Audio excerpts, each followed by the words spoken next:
நீங்க யூனிவர்ஸோட கனெக்ட் ஆயிட்டீங்கன்னா, உங்க லைஃப்ல வந்து விரக்தி, நெகட்டிவான வார்த்தைகள் இதெல்லாம் வந்து முதல்ல வரவே வராது. இதெல்லாம் தான் நமக்கான சைன்.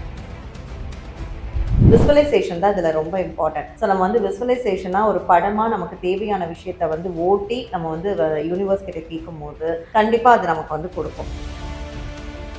நமக்கு வந்து ஜாதகம் பார்த்து அந்த ஜாதகத்துல ஏதாவது ஒரு விஷயம் நெகட்டிவ்னு நம்ம தெரிஞ்சுக்கிட்டோம்னா, தெரிஞ்சுக்கிட்டதுக்கு அப்புறம் அதை எப்படி பாசிட்டிவா மாற்ற முடியுமோ அதை நம்ம ஃபாலோ பண்றதுக்கு தான் இந்த பிரபஞ்சம் நமக்கு வந்து ஹெல்ப் பண்ணுது. நான் நல்லதே பண்றேன், நல்லதே நினைக்கிறேன். ஆனா என் வாழ்க்கையில கஷ்டம் மட்டும் தான் இருக்கு. ஸோ இந்த மாரி இருக்கும்போது யுனிவர்ஸ் எனக்கு எப்படி கனெக்ட் ஆகுது? நீங்க சொல்ற மாதிரி ஒரு நெகட்டிவ் பர்சனால யூனிவர்ஸோட கனெக்டே ஆக முடியாது.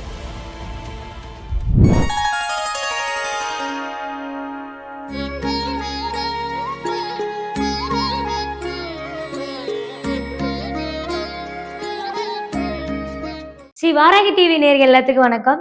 நிறைய பேத்துக்கு இந்த யூனிவர்ஸ்னா என்ன? ஏன் எனக்கு மட்டும் கனெக்டே ஆக மாட்டேங்குதுன்னு பல கேள்விகள் இருக்கும். இந்த கேள்வி எல்லாத்துக்கும் பதில் சொல்றதுக்கு தான் நம்ம கூட ஒரு சூப்பரான கெஸ்ட் இருக்காங்க. அகன் நிறுவனத்தோட ஃபவுண்டர் மீனாட்சி மேம் இருக்காங்க. வணக்கம் மேம். வணக்கம் துர்கா, எப்படி இருக்கீங்க? நல்லா இருக்கேன். நீங்க எப்படி இருக்கீங்க? நல்லா இருக்கேன். நான் முன்னாடியே சொல்லியிருப்பேன்னு நினைக்கிறேன் அந்த கேள்வி எல்லாமே. ஸோ எல்லாருக்கும் இருக்கிற அந்த ஒரு டவுட் இல்ல. அது ஒரு குழப்பமான ஒரு விஷயம் தான். யூனிவர்ஸ்னா என்னப்பா? யூனிவர்ஸ் ஏன்ப்பா எனக்கு மட்டும் கனெக்ட்டே ஆக மாட்டேங்குது அப்படின்னு ஒரு விஷயம். அது என்ன மேம்? அது தெளிவா கொஞ்சம் சொல்லுங்களேன். பிரபஞ்சம் அப்படின்றது நமக்கு அப்பாற்பட்ட ஒரு சக்தி. ஸோ இப்போ வந்து எப்படி வந்து நம்ம வந்து ஒரு ஸ்விட்ச் வந்து ஆன் பண்ணால் லைட் எரியுது, ஃபேன் ஓடுது, இல்லை ரிமோட்டில் நமக்கு எல்லாமே வந்து இப்போ ஆப்ரேட் ஆகுது. அந்த மாதிரி நமக்கு மேலே வந்து இந்த விண்காந்த அலைகளுடைய பவர் வந்து இருக்கும்.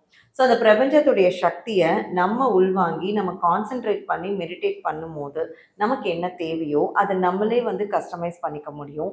இப்போது துர்காக்கு என்ன வேணும் லைஃப்பில்? லைஃப்லன்றதை விட இப்போ அடுத்த கட்டம் என்ன வேணும்? இந்த ஒரு சேலரி இன்கம், இந்த ஒரு போஸ்டிங்கு. ஸோ இந்த மாதிரியான ஒரு விஷயங்கள் இருந்தால் நான் என் லைஃப்பில் இப்போ ஹாப்பியாக இருப்பேன் அப்படின்னு ஒரு நிலைமை இருக்கும். அதே தான் எனக்கும். ஸோ எனக்கு வந்து என்னோட பிஸ்னஸில், என்னோட கெரியரில் எனக்கு இப்போ அடுத்து என்ன வேணும் அப்படின்றத நோக்கி நம்ம வந்து பிரபஞ்சத்துக்கிட்ட மைண்டை வந்து கான்சென்ட்ரேட் பண்ணி நம்ம வந்து மெடிடேட் பண்ணும்போது நம்ம வந்து என்ன கேட்குறோமோ அது வந்து கிடைக்கும். ஸோ என்ன கேட்குறோமோ கிடைக்கும் அப்படின்றதுக்காக என்ன வேணால் கேட்டுற முடியாது. நம்மளுடைய தகுதிக்கு ஏற்ற மாதிரி நம்மளுடைய என்ன நமக்கு வருமோ அதை வந்து நீங்க நியாயமான முறையில யூனிவர்ஸ் கிட்ட மேனிஃபெஸ்ட் பண்ணி கேட்டீங்கன்னா கண்டிப்பா இந்த பிரபஞ்சம் வந்து உங்களுக்கு கொடுக்கும். அந்த மிராக்கள் வந்து நம்ம ஒரு தடவை 2 தடவை அதை வந்து அனுபவிக்கும் போது நமக்கே வந்து அது புரியும். ஓகே. ஸோ நீங்க சொன்ன விஷயத்துல இருந்து நான் ஒரு கேள்வி கேட்கிறேன். சில பேர் சொல்லி நான் கேள்விப்பட்டிருக்கேன். நான் ரொம்ப நெறைய விஷயத்த நம்புறேன். ஆனா, எனக்கு நல்லதே நடக்க மாட்டேங்குதுன்னு. ஆனா, யூனிவர்ஸ் அப்படிங்கிற விஷயம் நான் என்ன நெனைக்கிறேனோ, நான் என்ன சொல்ல வரேனோ, அது யூனிவர்ஸோட கனெக்ட் ஆகி தான் என் வாழ்க்கை அடுத்த கட்டத்துக்கு போகுது. யூனிவர்ஸ் மெசேஜ் ஆகட்டும், இல்ல யூனிவர்ஸோட கனெக்டிங் ஆகட்டும். அப்ப நான் நல்லதே பண்றேன், நல்லதே நெனைக்கிறேன். ஆனா, என் வாழ்க்கையில கஷ்டம் மட்டும் தான் இருக்கு. ஸோ இந்த மாரி இருக்கும்போது யூனிவர்ஸ் எனக்கு எப்படி கனெக்ட் ஆகுது? நீங்க சொல்ற மாரி ஒரு நெகட்டிவ் பெர்சனால யூனிவர்ஸோட கனெக்டே ஆக முடியாது. ஸோ அவங்க வேணா நம்ம வந்து சொல்லிக்கலாம், நான் யூனிவர்ஸோட கனெக்ட் ஆயிருக்கேன்னு. ஏன் நான் இது இவ்வளோ ஆணித்தனமா சொல்றேன்னா, நீங்க யூனிவர்ஸோட கனெக்ட் ஆயிட்டீங்கன்னா, உங்க லைஃப்ல வந்து விரக்தி, நெகட்டிவான வார்த்தைகள் இதெல்லாம் வந்து முதல்ல வரவே வராது. இதெல்லாம் தான் நமக்கான சைன். ஸோ நமக்குள்ள இருக்கிற விரக்தி வந்து முதல்ல போயிடும். நம்ம அழமாட்டோம், புலம்ப மாட்டோம், வருத்தப்பட மாட்டோம். ஒரு பாசிட்டிவ் வைப் எப்பவுமே நமக்குள்ள இருக்கும். அந்த பாசிட்டிவிட்டி இல்ல, நெகட்டிவ் தான் இருக்குன்னா, அங்க வந்து யூனிவர்ஸ்க்கு இடமே இல்லைன்னு அர்த்தம். ஸோ யாராலுமே வந்துட்டு நெகட்டிவா எண்ணங்கள் இருக்கிற ஒருத்தரால யூனிவர்ஸோட கனெக்டே ஆக முடியாது. ஸோ முதல்ல நம்மள நம்ம கிளென்ஸ் பண்ணிக்கணும். நம்மள கிளென்ஸ் பண்ணிக்கிட்டு நம்ம வந்து மனசை ஒருநிலைப்படுத்தி நம்ம வந்து பாசிட்டிவான விஷன்ஸ், பாசிட்டிவான அஃபர்மேஷன் நம்ம வைக்கும்போது தான் யூனிவர்ஸோட நம்ம முறையா கனெக்டே ஆக முடியும். நான் அதுதான் போனது இதுல சொல்லியிருக்கேன். நம்ம வந்து முறையா யூனிவர்ஸ் கிட்ட கேட்கணும். நமக்கு கேட்க தெரிஞ்சிருக்கணும். ஸோ சும்மா நீங்க வந்து ஒரு 10 மினிட்ஸ் மெடிடேட் பண்ணிட்டா நம்ம வந்து கனெக்ட் ஆயிட்டோம் அப்படின்னு அர்த்தம் கிடையாது. நமக்கு கேட்க தெரிஞ்சு நம்ம மைண்டை வந்து ஒருநிலைப்படுத்தி விசுவலைசேஷன் தான் இதுல ரொம்ப இம்பார்ட்டன்ட். ஸோ நம்ம வந்து விசுவலைசேஷனா ஒரு படமா நமக்கு தேவையான விஷயத்த வந்து ஓட்டி நம்ம வந்து யூனிவர்ஸ் கிட்ட கேட்கும்போது கண்டிப்பா அது நமக்கு வந்து கொடுக்கும். ஸோ அது இல்லை, நம்ம கிட்ட நெகட்டிவ் தான் எப்பவுமே இருக்குன்னா கண்டிப்பா யூனிவர்ஸ் நம்ம கனெக்ட் ஆகலன்னு தான் அர்த்தம். Okay ma'am. ஸோ நெறைய பேரு நான் வந்துட்டு யூனிவர்ஸோட கனெக்டிங் அத தாண்டி நெறைய பேர் நம்புற ஒரு விஷயம் வந்து என்னன்னா, நான் என்ன செய்ய போறேன்? நான் என்ன பண்ணிட்டுருக்கேன்? அந்த விஷயத்த நெறைய பேர் நம்புறாங்க. இது ஒரு ஏத்திஸா இருந்தாலும் சரி, கடவுள் நம்பிக்கை இருக்கிறவங்கனாலும், இந்த ஒரு விஷயத்த நம்புறவங்களா இருக்காங்க. இப்ப எனக்கு ஃபெயிலியர் அப்படின்னு ஒரு விஷயம் நடக்குது என் லைஃப்ல. நான் நல்லதே பண்ணிட்டு இருக்கேன், நல்லதே நினைச்சிருக்கேன். ஃபெயிலியர்னு வரும்போது அகைன் நான் போயிட்டு ஒரு யூனிவர்ஸ் கூட நான் கனெக்ட் ஆகும்போது அது என்னை ஈர்க்குது. அப்ப என் லைஃப்ல வந்து ஃபெயிலியரா வரும்போது இது எனக்கு அன்ஃபேரா தானே இருக்கு. அதுதான் நான் மறுபடியும் சொல்றேன். இப்போ வந்து எல்லாருக்குமே பாசிட்டிவ் மட்டுமே நடக்காதுல்ல. என்னதான் நீங்க யூனிவர்ஸோட செல்ல பிள்ளைகளா இருந்தாலும், நம்மளுடைய நேரம், காலம்னு ஒண்ணு இருக்கு. அதுக்கு ஏத்த மாதிரி தான் நமக்கு நல்லதும், கெட்டதும் ம். வந்து லைஃப்ல நடக்கும். நீங்க வந்து தொடர்ந்து மெடிடேட் பண்ணி, தொடர்ந்து மேனிஃபெஸ்ட் பண்ணும்போது, உங்களுக்கு நடக்கக்கூடிய பிரச்சனைகள், உங்களுக்கு நடக்கக்கூடிய ஆபத்து, அது ஹெல்த்தா இருக்கலாம், பிசினஸா இருக்கலாம், பெர்சனலா இருக்கலாம். அதுலருந்து நீங்க வந்து உங்களுடைய அந்த தாக்கம் வந்து கண்டிப்பா கம்மியானதா இருக்கும். உங்களுக்கு அப்படி ஒரு நெகட்டிவா ஒரு விஷயம் நடக்கிற மாரி இருக்கா? அதுக்கு என்ன பண்றது? அதுக்கு எப்படி நம்ம மேனிஃபெஸ்ட் பண்றது? அப்படின்றத நம்ம யோசிச்சு, நம்ம வந்து மேனிஃபெஸ்ட் பண்ணோம்னா, அந்த நெகட்டிவ் 100% பாசிட்டிவா மாறும். ஆனா, அது நம்ம பண்ண முடியுமா அப்படின்னு கேட்டா, அது வந்து பாதிக்கு பாதி தான். பிகாஸ் நம்மளுடைய நேரம் அப்படின்ற ஒரு விஷயம் வந்து டைம் தான் எல்லாமே. அந்த டைம் வந்து நமக்கு வந்து வொர்க் அவுட் ஆகாத நேரத்துல இருக்கும் அப்படின்னும்போது, நம்மளால மெடிடேஷன்லயே ஒழுங்கா உட்கார முடியாது. மெடிடேஷனே பண்ண முடியாது. இதெல்லாம் தாண்டி நீ மெடிடேட் பண்ணா மட்டும் தான் நமக்கு வந்து நல்ல விஷயங்கள் நடக்கும். நான் சொல்றது பேட் டைம். நார்மலா போயிட்டு இருக்கு நம்ம லைஃப். அப்போ நீங்க எப்ப வேணா மெடிடேட் பண்ணிக்கலாம். உங்களுக்கு எல்லாமே வந்து நல்லதா நடக்கும். நான் அதான் என்னோட நெறைய ஷோஸ்ல எபிசோட்ஸ்ல சொல்லியிருப்பேன். நமக்கு வந்து ஜாதகம் பார்த்து, அந்த ஜாதகத்துல ஏதாவது ஒரு விஷயம் நெகட்டிவ்னு நம்ம தெரிஞ்சுக்கிட்டோம்னா, தெரிஞ்சுக்கிட்டதுக்கு அப்புறம் அது எப்படி பாசிட்டிவா மாத்த முடியுமோ, அத நம்ம ஃபாலோ பண்றதுக்கு தான் இந்த பிரபஞ்சம் நமக்கு வந்து ஹெல்ப் பண்ணுது. ஆனா அத நம்ம கான்சன்ட்ரேட் பண்ணி நம்ம உட்காரணும். இது வந்து ஒரு டக் ஆஃப் வார் மாரி தான். நீயா? நானா? இப்ப எல்லாருமே சொல்றோம் இல்லையா? விதிய வந்து நம்ம மதியால வெல்ல வெல்ல முடியும் முடியும். அப்படின்றோம். ஏன் அந்த வார்த்தை சொல்றாங்க? அப்போ என்னன்னா, உங்களுடைய விதி இப்படிதான் இருக்குன்றத பார்த்து ப்ரெடிக்ட் பண்ணதுக்கு அப்புறமா, அத வந்து இப்ப எனக்கு இந்த கெட்டது நடக்க போதா? நான் அப்ப வந்து உஷாராயிடுறேன். என் மைண்ட நான் டியூன் பண்ணிக்கிறேன். எனக்கு எந்த நெகட்டிவும் என்கிட்ட வராம நான் என்ன ப்ரிகாஷனா நான் வந்து வச்சுக்கிறேன். அப்படின்னு சொல்லி நீங்க வந்து மெடிடேட் பண்ணணும். மேனிஃபெஸ்ட் பண்ணணும். அது பண்ணிட்டீங்கன்னா நீங்க ஜெயிச்சிட்டீங்க. இல்ல அப்படின்னா, நம்ம அந்த டைம் வரைக்கும் நம்ம அத அனுபவிச்சு தான் ஆகணும். ஓகே. அ ஸோ இதெல்லாம் ஒரு சைடு இருந்தாலும் மேம், யூனிவர்ஸ் அப்படிங்கிற ஒரு விஷயம் வந்து ஒருத்தவங்க யூனிவர்ஸ் கூட நீ கனெக்ட் ஆவ. நீ சொல்றதெல்லாம் யூனிவர்ஸ் கேட்குது. நீ யூனிவர்ஸ் சொல்றத பண்ற அப்படின்னு ஒரு விஷயம் நம்ம வந்து ஒருத்தவங்க கிட்ட சொல்றோம்ல. இப்ப எனக்கு வந்து அந்த விஷயத்துல எனக்கு நம்பிக்கை இருக்கோ, இல்லையோ எனக்கு ஏதோ ஒரு விஷயம் நடந்திருக்கு. ஏதோ யூனிவர்ஸ் அப்படின்னு சொல்லி நடந்தா, மத்தவங்க கிட்ட நான் ஒரு விஷயத்த நான் யூனிவர்ஸ் அப்படின்னு சொல்லும்போது, இதுவுமே எனக்கு இந்த பரிகாரங்கள் ஒரு முறை மாரி தான் தோணுது. ஸோ அத எப்படி மேம் பார்க்குறீங்க நீங்க?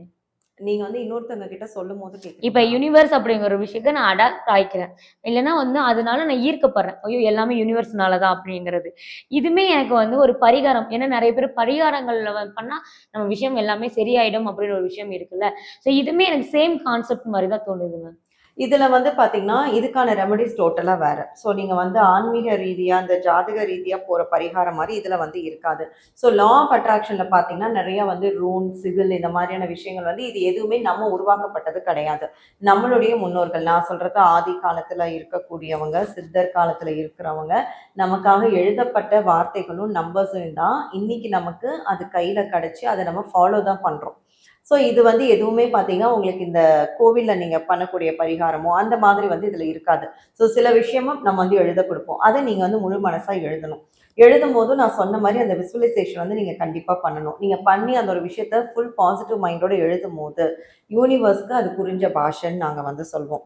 யூனிவர்ஸ்க்கு புரியிற மாதிரி நீங்க வந்து கேட்கும்போது, அது வந்து உங்களுக்கு தானாவே அந்த விஷயம் வந்து நடக்கும். Okay ma'am. ஸோ ஒரு கிளாஸோ ஏதோ ஒரு விஷயம் நான் வந்தா தான் யூனிவர்ஸ் மெசேஜ் தெரிஞ்சுக்கணும் அப்படின்னு இருந்தா, நான் எந்த விஷயத்தையுமே எனக்கு கத்துக்க மாட்டேன். எனக்கு கடவுள் நம்பிக்கையும் இல்ல. எனக்கு கடவுள் சார்ந்த விஷயங்கள் பண்ணவும் பிடிக்காதப்போ, நான் யூனிவர்ஸ் கூட கனெக்ட் ஆகறதுக்கு மட்டும் நான் ஏன் மெசேஜ் அப்படிங்கிற ஒரு விஷயம் வந்து கத்துக்கணும். யூனிவர்ஸ் அப்படிங்கிறது ஒரு பிரபஞ்சமோ, நான் பார்க்குற ஒரு இயற்கையான ஒரு விஷயம் தான் என்ன யூனிவர்ஸா நான் பார்க்குறேன். ஸோ அதுக்கான ஒரு மந்திரத்த நான் எப்படி நான் ஏன் கத்துக்கணும்? என்னோட இப்போ யூனிவர்ஸ் வந்து நான் சொல்லாமயே என்னோட நல்ல விஷயத்துக்காக என் கூட ஈஸியா கனெக்ட் ஆயிரலாம்ல. இப்ப யாருமே வந்து நம்மள வாண்டடா ஃபோர்ஸ் பண்ணி, "நீ வந்து யூனிவர்ஸ வந்து கத்துக்கோ, நீங்க மேனிஃபெஸ்டேஷன் பண்ணுங்க" அப்படின்னு யாருமே சொல்றது ம். கிடையாது. யாருக்கு தேவையோ, யாருக்கு அத பண்ணணுன்ற மைண்ட் செட் வருதோ, யார் அந்த மெசேஜ் தானா நடக்கிறது தான் இந்த மிராக்கிள் எல்லாமே.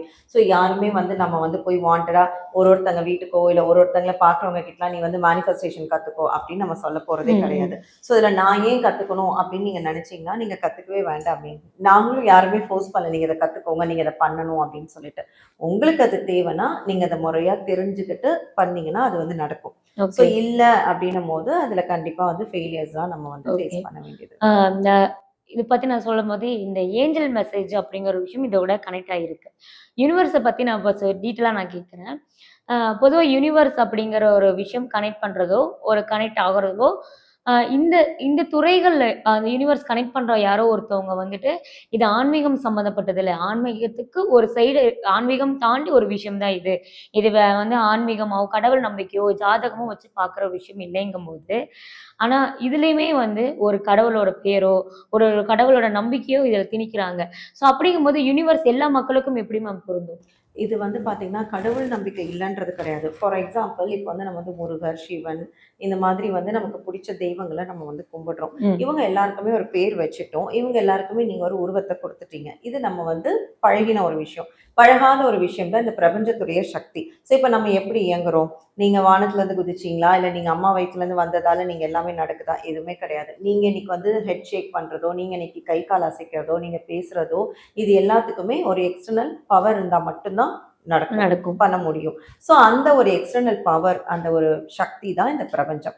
ஸோ இந்த பிரபஞ்சம்ன்றது ஒண்ணும் கிடையாது. வான்வெளி, விண்காந்த அலை அவ்வளதான். ஸோ நீங்க இங்க குடுக்கக்கூடிய இந்த தெய்வத்துடைய பேர், இவங்க எல்லாருமே நம்மளுடைய சூப்பர் ஏஞ்சல்ஸ். ஸோ இவங்க ஒரு விதமான சக்தி. ஸோ இது நம்ம வந்து சொல்றோம் இல்லையா? இந்த மதம் கிடையாது, அந்த மதம் கிடையாது. நமக்கு எல்லாத்துக்கும் மேல ஒரு ஒரு சக்தி சக்தி இருக்கு. இருக்கு. அந்த சக்திய நம்ம வந்து பேரிட்டு சொல்லி நமக்கு ஒரு உருவமா கொடுக்கப்பட்டது தான் இந்த கடவுள்கள், மதம் இது எல்லாமே.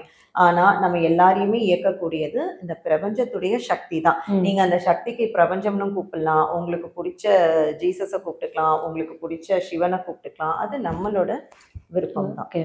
ரொம்ப நன்றி. Thank you so much.